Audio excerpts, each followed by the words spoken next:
સુરત જિલ્લામાં બંગાળની ખાડીના લો ડિપ્રેશનને કારણે ભારે વરસાદ અને પવનની ચેતવણી.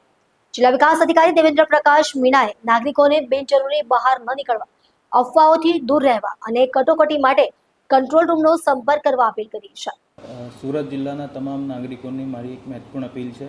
બંગાળની ખાડીમાં તાજેતરમાં વિકસિત થયેલ જો લો ડિપ્રેશન છે, હવે સુરત તરફ આગળ વધી રહ્યું છે. આને ધ્યાનમાં રાખીને ભારતીય હવામાન વિભાગ દ્વારા ભારે પવન અને ભારે વરસાદની ચેતવણી જારી કરવામાં આવી છે. અમારી જિલ્લા વહીવટીતંત્રની ટીમ લગાતાર ક્ષેત્રમાં ફિલ્ડમાં છે અને સતર્ક છે અને પરિસ્થિતિ પર નજર રાખી રહી છે. આપ સૌથી મારી વિનંતી છે કે આપ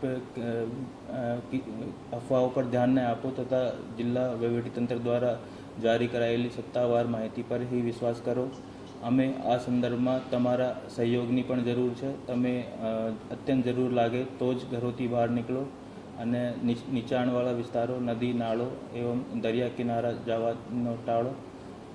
જરૂર લાગે તો તમે અમારી ટીમને સંપર્ક કરો અને તરત જ શેલ્ટર હોમમાં શિફ્ટ થઈ જાઓ.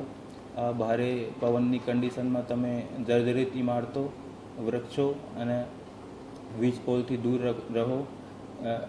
કોઈ બી અગર તમે કટોકટીની સ્થિતિ લાગે તો જિલ્લા કંટ્રોલમાં તમે સંપર્ક કરી શકો છો.